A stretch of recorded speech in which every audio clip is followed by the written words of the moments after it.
Bismillahirrahmanirrahim. Assalamualaikum warahmatullahi wabarakatuh.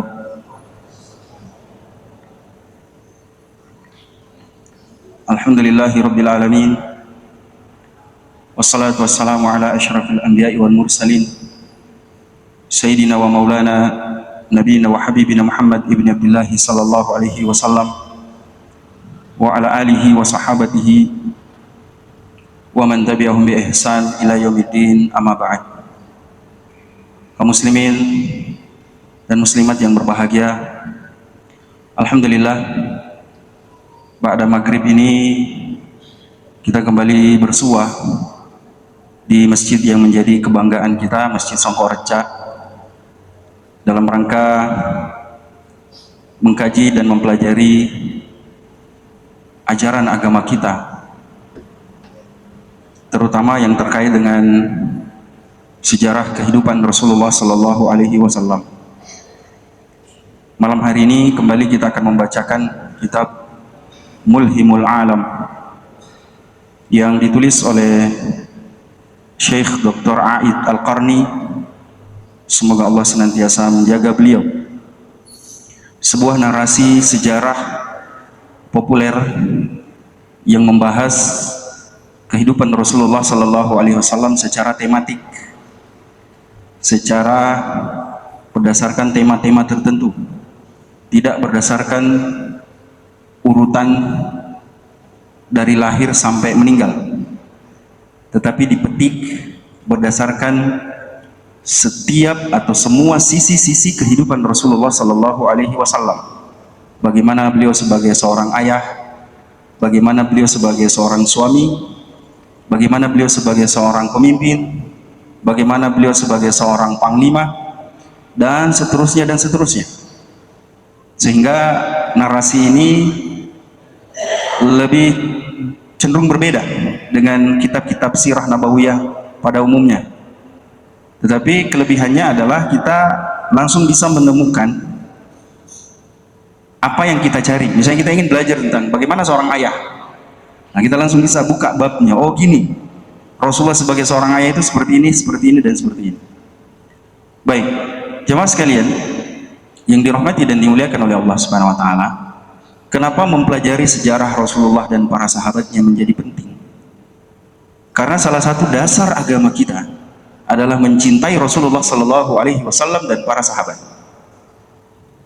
Rasulullah Sallallahu Alaihi Wasallam dalam banyak sekali hadisnya menunjukkan kepada kita bahwa mencintai beliau itu menjadi syarat seseorang dimasukkan ke dalam surga. Rasulullah mengatakan, kalau kita mencintai seseorang, maka kita akan dipertemukan dengan seseorang itu di akhirat kelak. Pernah seorang sahabat masuk ke Masjid Nabawi, tiba-tiba langsung duduk dan bertanya, ya Rasulullah, mata sa'ah, wahai Rasulullah, kapan terjadinya hari kiamat? Rasulullah tidak menjawab karena beliau juga tidak tahu. Jadi kalau ada orang yang tahu kapan terjadinya hari kiamat, patut dicurigai. Dari mana dia ngambil ilmu itu?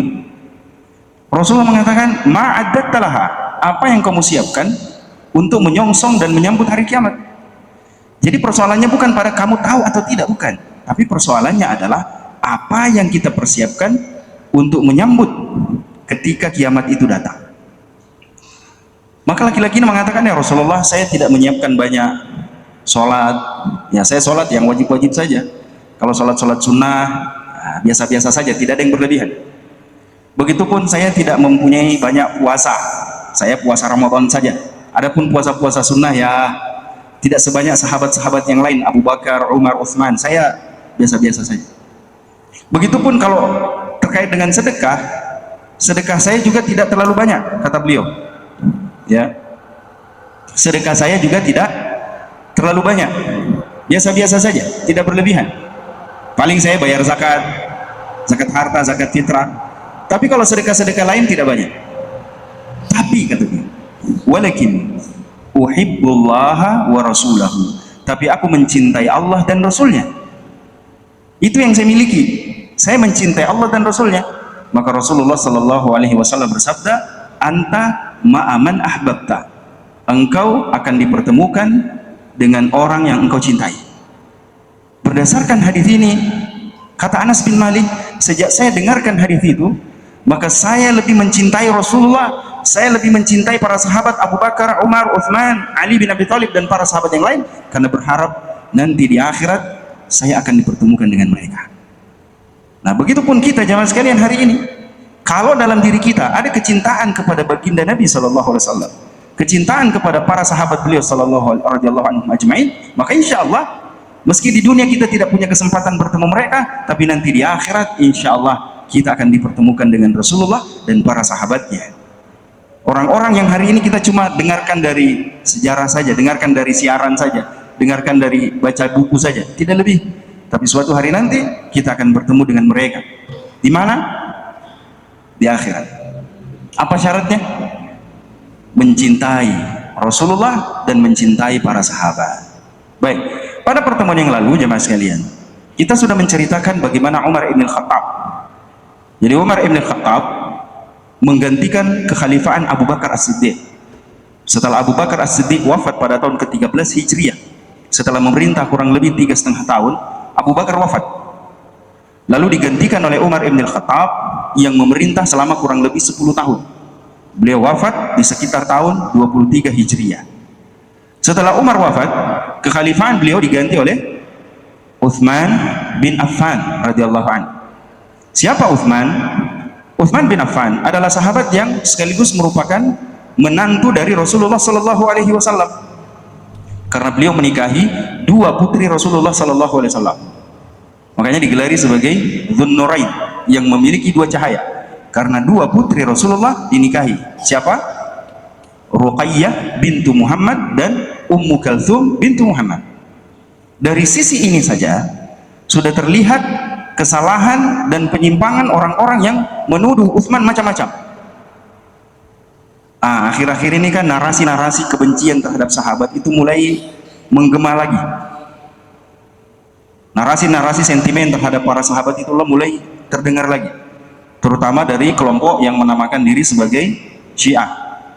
Mereka ini adalah orang-orang yang memang di samping mendahulukan Ali, mengkultuskan Ali bin Abi Thalib, mereka juga menganggap bahwa banyak di antara sahabat itu yang murtad. Banyak sahabat itu yang murtad setelah wafatnya Rasulullah SAW.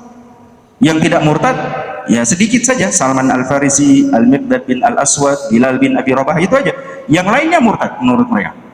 Nah, disinilah, pada sisi inilah jemaah sekalian, kita sebagai seorang muslim perlu sebaliknya menanamkan kecintaan kepada Rasulullah SAW dan para sahabatnya dengan mempelajari sejarah mereka. Baik, tidak masuk akal kalau sosok seperti Utsman bin Affan yang dicela-cela oleh orang Syiah itu Rasulullah menikahkan Utsman dengan dua orang putrinya. Tidak mungkin Rasulullah menikahkan putrinya dengan seorang yang bermasalah. Rasulullah menikahkan Ruqayyah dan Ummu Kalthum dengan Utsman bin Affan. Ini menunjukkan bagaimana kedudukan Utsman bin Affan di sisi Rasulullah Sallallahu Alaihi Wasallam. Dan banyak lagi sisi keutamaan yang lain. Saya sebutkan beberapa di antaranya ya sekalian. Pada tahun ke-7, jadi tahun ke-7 Hijriah itu terjadi peristiwa besar, Perang Khaybar. Waktu itu jumlah kaum muslimin sudah banyak. Jumlah kaum muslimin sudah semakin banyak. Berdatangan orang-orang dari luar Makkah dan Madinah untuk bersyahadat di hadapan Rasulullah Sallallahu Alaihi Wasallam. Maka Masjid Nabawi menjadi sempit. Kenapa? Karena ketika itu ukuran Masjid Nabawi baru sekitar 35 kali 35 meter saja. Rasulullah membangun Masjid Nabawi dari batu bata, dari tanah liat, tiangnya dari pohon korma, dan atapnya dari pelepah daun korma. Ukurannya hanya kurang lebih 35 kali 35 meter. Lantainya kerikil. Nah, itu tahun pertama Hijriah setelah pindahnya Rasulullah SAW ke kota Mekah. Jadi selama 14 hari di Kuba, beliau selesai membangun Masjid Kuba. Setelah itu beliau bergeser ke tengah-tengah kota Madinah dan sampai di tanah milik dua orang bersaudara anak yatim, Sahal dan Suhail. Lalu Rasulullah SAW membeli tanah itu untuk kemudian menjadi cikal bakal berdirinya Masjid Nabawi. Beliau membangun Masjid Nabawi selama kurang lebih 12 hari. Jadi Masjid Nabawi itu dibangun oleh Rasulullah 12 hari. Kalau Masjid Kuba berapa hari? 14 hari. Masjid Kuba 14 hari dibangun. Kalau Masjid Nabawi 12 hari. Setelah selesai, ukurannya seperti tadi. Nah, 7 tahun setelah pembangunan itu, jumlah kaum muslimin semakin banyak.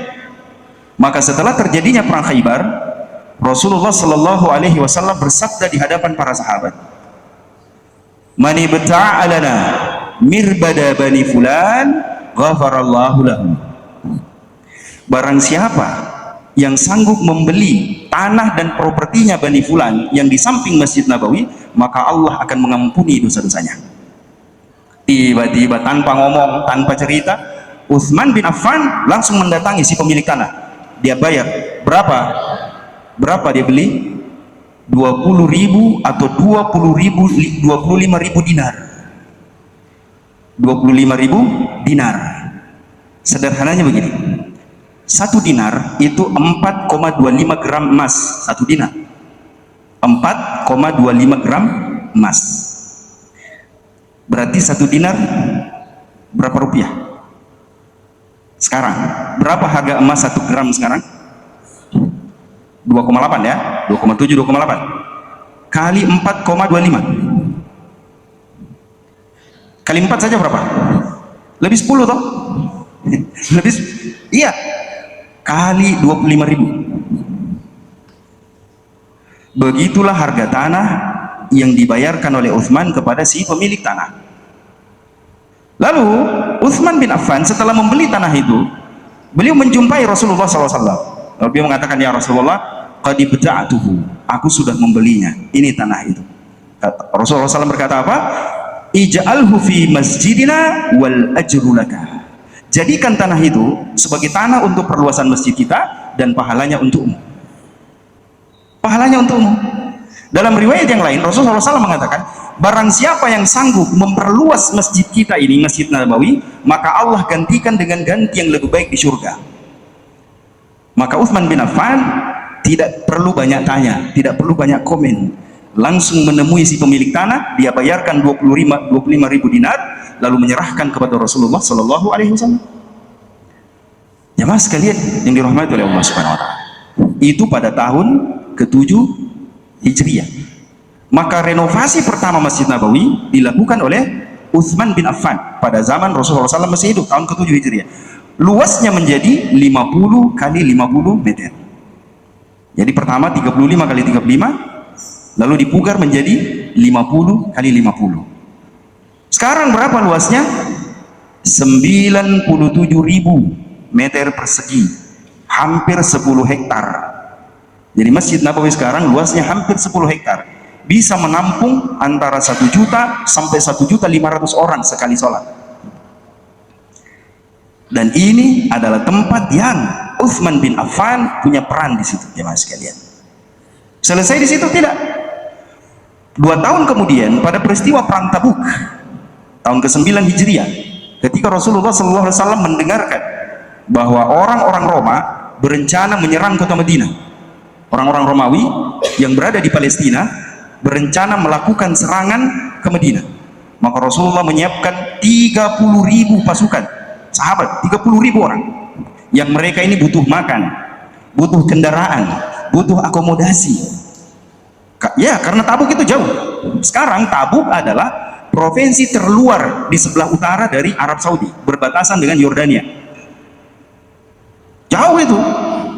Makanya pasukan ini disebut dengan Jaishul Usrah, pasukan yang mengalami kesulitan yang begitu berat, karena mereka PP itu sekitar 2-3 bulan, karena jauhnya itu Tabuk. Belum ada kereta cepat, belum ada bus, belum ada pesawat. Siapa yang biayai jemaah sekalian? Siapa yang biayai? Utsman bin Affan radhiyallahu anhu. 900 ekor onta lengkap dengan barang dagangan, sebenarnya mau dikirim ke Palestina. Ini barang mau dikirim, Utsman sudah siapkan 900 ekor onta lengkap dengan isinya, pakaian, madu, kurma, produk-produk yang mau dijual.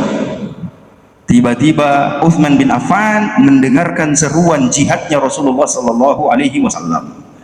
Maka beliau mengatakan apa? Kepada manajernya, kepada yang mau bawa ini barang, tidak jadi kita ke Palestina, bawa semua ke hadapan Rasulullah Sallallahu Alaihi Wasallam. Maka bayangkan 900 ekor onta yang padat muatan melintasi tengah-tengah kota Madinah untuk diserahkan kepada Rasulullah Sallallahu Alaihi Wasallam. Onta 900, bukan ayam potong. Ayam potong saja kalau 900 banyak. Ini onta lengkap dengan isinya. Bayangkan kontainer 900 begitu ya. Tidak puas, Uthman mengatakan kepada pegawainya, ambil itu kuda yang 100 ekor, kuda perang, kuda Arab yang besar kayak kudanya Pak Prabowo ya, bayangkan, itu 100 ekor yang begitu, bawa ke hadapan Rasulullah SAW. Itu barang. Tidak puas, Syekh Safiur Rahman Al-Mubarakfuri mencatat bahwa Uthman bin Affan menyerahkan 3.000 sampai 10.000 dinar uang tunai di hadapan Rasulullah SAW. 3.000 dinar berapa itu? Satu dinar 4,25 gram emas, kali 10.000 kali 3.000. Ini menunjukkan bahwa menjadi orang yang kaya tidak terlarang di dalam Islam.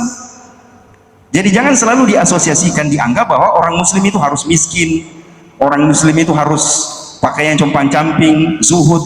Zuhud itu tidak begitu modelnya. Islam tidak melarang kita menjadi orang yang punya harta banyak. Yang salah kalau harta banyak masih ke harta banyak jarang ke masjid, nalapo bawang warang parana tapi dia dikasih Cina nama sumba di masjid. Kalau ditagi donasi bulanannya di masjid, purana saja biasa 2 tahun lalu ya, sebelum diminta dia sudah datang ke masjid. Ini baru orang kaya yang soleh. Jadi menjadi kaya sama sekali tidak terlarang di dalam Islam. Bahkan Uthman bin Affan menunjukkan kepada kita bahwa kalau kekayaan dimanfaatkan di jalan Allah, Masya Allah. Apa yang terjadi lagi? Uthman bin Affan membeli Bi'rur Ruma. Di Madinah itu ada sumur namanya Bi'rur Ruma. Propertinya itu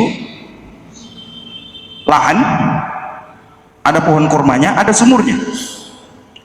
Kata Rasulullah, siapa kira-kira yang bisa beli itu sumur? Lalu diserahkan kepada kaum muslimin, karena tersiksa orang Islam harus beli air dari orang Yahudi itu. Rasulullah mengatakan itu di hadapan para sahabat. Uthman tidak mau kalah, dia ini lo dibentah. Ya dia pada konromai di mana orang asal kalau dia mana-mana ngisi sorong-sorong ikut aja ikut beribu. Uthman tidak mau begitu, meskipun para sahabat yang lain mungkin banyak harta banyak uang, tapi Uthman tidak mau kalah, selalu mau nomor 1 kalau hal seperti itu. Maka beliau langsung beli setengah. Akhirnya orang-orang Islam tidak ada lagi yang mau beli sama itu orang Yahudi, tapi dikasih gratis sama Uthman. Ini setengahnya untuk kita. Orang Yahudi datang sama Uthman, cocok alimawan ini dia guna-guna dia kalau beli kemana nih ketolong kalau akhirnya apa? Uthman beli semua lalu diserahkan kepada Rasulullah Sallallahu Alaihi Wasallam. Apa kata Rasulullah dalam hadis yang sahih diriwayatkan oleh Imam Tirmidzi, ma barra Uthman ma amila ba'dal yaum. Tidak lagi akan berpengaruh pada diri Uthman apa yang dia lakukan setelah hari ini. Masya Allah. Para ulama mengomentari, seandainya Uthman itu mau makapu-apu sembarang pigau, dia dicatai, sudah tidak dicatat di sisi Allah. Ma barra Uthman ma fa'ala ba'dal yaum. Tidak lagi akan berpengaruh pada diri Uthman apa yang beliau lakukan setelah hari ini. Masya Allah ya. Dan sampai hari ini properti itu masih menjadi wakaf Uthman bin Affan. Dibangunkan hotel, dibangunkan pesantren, dibayar airnya, dibayar rekening listriknya masih atas nama Uthman bin Affan. Makanya kalau kita masuk ke kompleks Masjid Nabawi, salah satu hotel pertama yang kita lihat adalah Funduk Uthman bin Affan, Hotel Wakaf Uthman bin Affan. Itulah salah satu peninggalan Uthman bin Affan. Maka penghasilan di atas hotel itu, di bawahnya ada tempat perbelanjaan, di atasnya tempat nginap hotel, semuanya adalah wakaf untuk kaum muslimin. Itulah yang dipakai nyumbang, dipakai bangun ini, bangun ini, bangun ini, bangun itu. Siapa yang kasih? Uthman bin Affan 1400 tahun yang lalu. Jamaah sekalian, apakah ini tinggal sejarah bagi kita? Tidak. Ini seharusnya menjadi teladan bagi kita. Seharusnya memotivasi kita. Rasulullah memotivasi Utsman untuk melakukan itu. Nah sekarang anjuran dan motivasi itu masih tercatat di dalam kitab-kitab hadis. Maka mari kita menjadi orang-orang Islam yang termotivasi untuk berbuat baik, terutama meninggalkan amal-amal jariah untuk umat Islam. Ya, maka tahun ke-7 Hijriah, Utsman bin Affan melakukan perombakan pertama Masjid Nabawi. Luasnya menjadi 50 kali 50. Pada zaman Abu Bakar As-Siddiq tidak terjadi perombakan. Abu Bakar membiarkan seperti itu. Pada zaman Umar dilakukan bukan merupakan perombakan, tetapi penambahan tiang. Penambahan tiang dan memperbaiki dinding-dinding. Renovasi selanjutnya di zaman Utsman bin Affan juga. Setelah beliau menjadi khalifah, maka beliau mengganti dindingnya menjadi batu, mengganti tiangnya menjadi batu, dan memberikan ornamen-ornamen dalam bentuk kayu-kayu yang diukir. Kayu-kayu yang diukir, kayunya didatangkan dari India. Jadi kayu-kayu yang terukir yang dipasang menjadi ornamen Masjid Nabawi itu diimpor dari mana? Dari Perindaban. Kayu-kayu dari India yang kemudian jadi kayu berukir di Masjid Nabawi. Jemaah sekalian, Imam Ibnu Katsir mengomentari apa yang dilakukan oleh Utsman ketika merenovasi Masjid Nabawi di zaman beliau. Beliau mengatakan, nampaknya Utsman bin Affan melakukan perluasan Masjid Nabawi karena termotivasi dengan salah satu hadis Rasulullah SAW yang diriwayatkan dalam Sunan Ibnu Majah, di mana Rasulullah SAW pernah bersabda, "Man bana masjidan lillah kamifhasi qita'atin aw asghar banallahu lahu baitan fil jannah." Barang siapa yang membangun masjid, karena Allah, bukan karena yang lain, besarnya, barang siapa yang membangun masjid sebesar sarang burung kitot. Kitot itu burung tekukur yang hidup di padang pasir. Jadi kita bisa bilang beku Arab, ya, burung tekukur padang pasir. Sarangnya di semak-semak di atas pasir. Beda kalau burung tekukur di Indonesia itu kan sarangnya di atas pohon. Kalau kitot di semak-semak dekat dari tanah. Sarangnya hanya begini besarnya. Sarangnya cuman begini besarnya itu. Burung kitot. Kata Rasulullah, barang siapa yang bangun masjid sebesar sarang burung kitot karena Allah, atau yang lebih kecil dari itu, maka Allah bangunkan untuknya rumah di dalam surga. Karena hadis ini, kata Imam Ibnu Katsir dalam Al-Bidayah wal Nihayah, Utsman bin Affan meskipun sudah merombak di zaman Rasulullah SAW pada tahun ke-7 Hijriah, setelah beliau menjadi khalifah, beliau rombak kembali, diperbesar. Kenapa? Termotivasi dengan hadisnya Rasulullah SAW. Maka hari ini jemaah sekalian, jangan mau ketinggalan bangun masjid. Pertanyaannya, ada enggak masjid sebesar ini? Kenapa Rasulullah mengatakan barang siapa yang bangun masjid sebesar sarang burung? Itu permisalan. Berapapun yang kita berikan ke masjid untuk renovasi masjid, untuk kemakmuran masjid, maka Allah bangunkan rumah untuk kita di surga. Makanya saya bilang sama teman-teman, sahabat Hijrah Bone, baik keresupuhan, semua teman-teman kalau touring, karena kalau kita touring dapat kotak amal di tengah jalan, jangan dilewati apalagi disenggol, ya, diapain? Singgah, isi 20 sebu, 50 sebu. Kalau baru-baru gajian ya oke lah, 100, 200, 300. Pak, mungkin kita juga sudah lupa itu masjid, tapi suatu hari nanti ketika kita sudah tidak ada di atas muka bumi, pahala mengalir terus untuk kita. Bahkan mungkin kita sudah, dari mana ini amalan, dari mana ini pahala, ternyata pernah kita touring keluar kota, tiba-tiba ada kotak amal di tengah jalan, kita singgah kasih masuk. Nah, ini model memberi sedekah yang insya Allah terjaga dari keikhlasan, karena tidak ada yang lihat, ya. Beda, ya mohon maaf, beda kalau di masjid. Kalau di masjid kan banyak orang di samping tak, ya, mesiri kisah di tempat tak dua sepuh disapa biru-biru air kecelai. Nah ini kan sudah terganggu. Kalau di tengah jalan jauh dari kota, siapa? Tidak ada yang lihat, ya. Tidak mungkin juga kita pasang kamera, guys, ada kotak amal di tengah jalan, saya mau sumbang 50.000 itu kok guys, apakah dipikir bismillah, nah mau ditemas sumbah di tengah leleng lautan video lain kan tidak kan. Maka ini bisa lebih terjaga keikhlasannya. Tidak ada orang yang lihat, ya mas sekalian.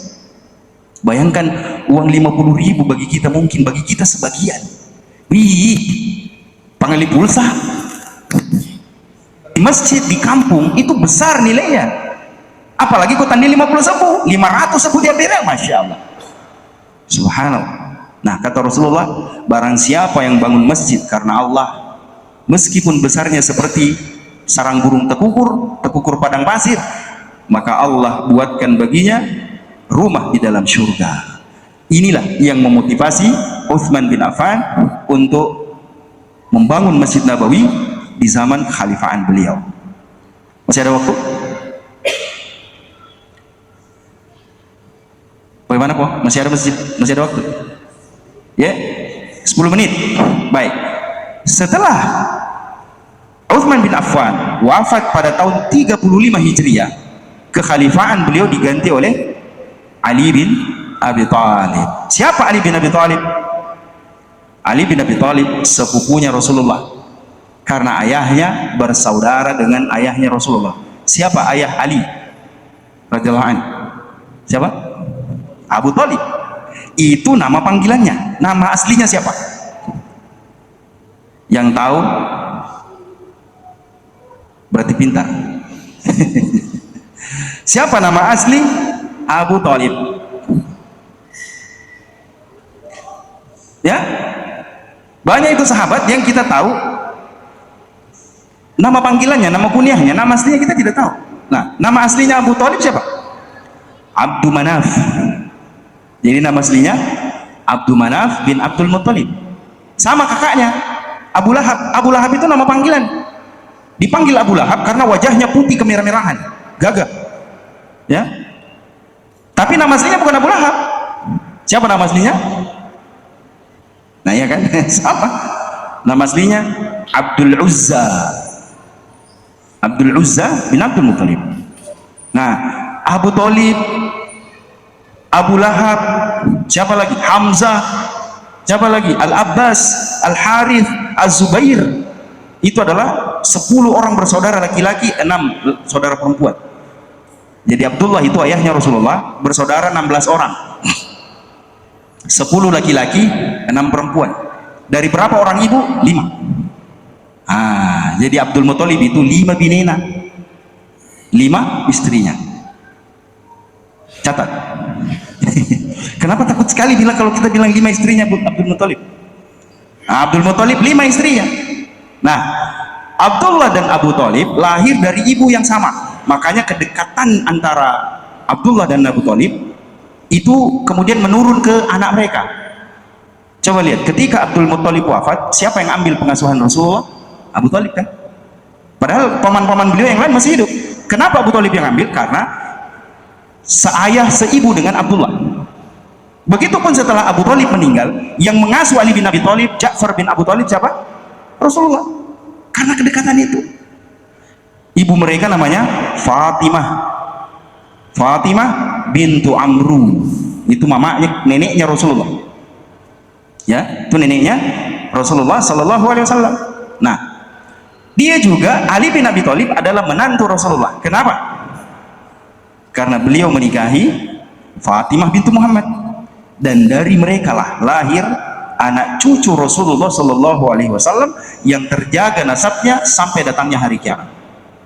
Dari jalur Ali bin Abi Thalib. Digelari siapa? Abul Hasan. Abul Hasan Ali bin Abdi Manaf bin Abdul Muttalib bin Hashim Al-Qurashi Al-Hashimi. Itu nama lengkapnya Ali bin Abi Thalib. Beliau wafat pada tahun 40 Hijriah. Jemaah sekalian, pada lagi berapa menit? Ya? Ya, diingatkan kalau sudah sampai. Baik. Jemaah sekalian, pada peristiwa perang Tabuk, bukan perang Tabuk, perang Khaybar tadi, tahun ke-7 Hijriah, penyerbuan Rasulullah ke Khaybar, sebelah utara kota Madinah. Khaybar ini 160 km dari kota Madinah ke utara, ke arah Palestina. Rasulullah memerintahkan para sahabat menyerbu Khaybar, perkampungan orang Yahudi, karena pengkhianatan mereka. Lalu Rasulullah SAW keluarkan bendera. Malam hari Rasulullah SAW mengeluarkan bendera. Apa kata Rasulullah? Besok bendera ini saya akan berikan kepada orang yang Allah cintai dia dan dia mencintai Allah. Besok bendera ini saya akan berikan kepada orang yang Allah dan Rasulnya mencintai dirinya dan dia mencintai Allah dan Rasulnya. Wah, besok paginya itu para sahabat mulai berkumpul, pasang-pasang setelan-setelan supaya dia yang ditunjuk. Ya, kumpul sahabat. Wah, ingin rumah itu dicelok. Coba ya, apa kata Rasulullah? Saya akan berikan bendera ini. Dulu orang berperangkat pakai panji, pakai bendera. Nah, saya akan berikan bendera ini kepada orang yang Allah dan Rasulnya mencintainya dan dia pun mencintai Allah dan Rasulnya. Besok paginya di Madinah, di depan Masjid Nabawi itu penuh orang berharap dia yang ditunjuk. Wah, stel-stel metoni. Iku matur dijelok. Tiba-tiba Rasulullah SAW mengatakan apa? Mana Ali bin Abi Thalib? Ternyata tenedi dijelok, tenedi disapa. Para sahabat mengatakan, ya Rasulullah, dia di rumah sakit matanya, buru matanya. Ya? Kata Rasulullah, panggil. Ini dalam Sahih Bukhari. Dalam Sahih Bukhari, panggil. Begitu Ali bin Abi Thalib muncul, wah, bengkak betul matanya, tidak bisa melihat. Makanya dia tidak keluar dari rumah. Kata Rasulullah, beliau mengusap kedua matanya sambil mendoakan kesembuhan. Sembuh ketika itu juga. Makepe berhenti merah dan tambah bagus penglihatannya. Lalu kata Rasulullah SAW, berjalanlah dengan perlahan-lahan sampai kamu tiba di Khaybar. Dan kata Rasulullah, la ayyahdiyallahu bika rajulan wahidan khairul laka min humrin na'am. Allah memberi hidayah kepada satu orang karena dakwahmu, karena peranmu wahai Ali, maka itu lebih baik bagimu daripada engkau mendapatkan hadiah onta merah. Itulah dasar dari hadis itu, keutamaan dakwah, keutamaan menyampaikan kebenaran kepada orang. Kalau satu orang dapat hidayah, maka kata Rasulullah, itu lebih baik daripada engkau mendapatkan onta merah. Onta merah adalah kendaraan para nabi, kendaraan paling mahal pada zaman mereka. Kalau sekarang kendaraan paling mahal apa? Pesawat. Pesawat Rolls Royce atau apa? Nah, kata Rasulullah, tidak ada artinya itu kalau Allah memberi hidayah karena peranmu, kau yang ajak ke masjid, kau yang sampaikan ke dia, kau yang ajak sholat, kau yang ajak beramal soleh. Maka jangan sia-siakan kehidupan kita jemaah sekalian. Gunakan handphone kita untuk mengajak sebanyak mungkin orang untuk datang ke masjid, sholat berjamaah, beribadah kepada Allah. Kata Rasulullah, khairul laka min humrin na'am. Itu lebih baik bagimu daripada onta merah. Inilah Ali bin Abi Thalib. Beliau wafat pada tahun 47 Hijriah ketika beliau memimpin sholat subuh, ditikam oleh orang Khawarij yang bernama Abdurrahman ibnu Muljam. Maka dimulailah era munculnya penyimpangan pertama, golongan sesat pertama dalam sejarah Islam. Siapa? Khawarij. Siapa Khawarij ini? Inilah yang pernah merusakkan Suriah pada sekitar 14 sampai 2014 sampai 2018. ISIS ya. Nah, itu salah satu bentuk Khawarij model di zaman sekarang. Dan sempat juga sebagian simpatisannya di Indonesia ada. Mudah-mudahan Allah melindungi kita, masyarakat kita dari pemahaman yang seperti ini. Subhanakallahumma wa bihamdik, asyhadu an la ilaha illa anta astaghfiruka wa atubu ilaik. Wa sallallahu ala nabiyina Muhammadin wa ala alihi wa ashabihi ajmain. Wa akhiru da'wana alhamdulillahi rabbil alamin. Assalamualaikum warahmatullahi wabarakatuh.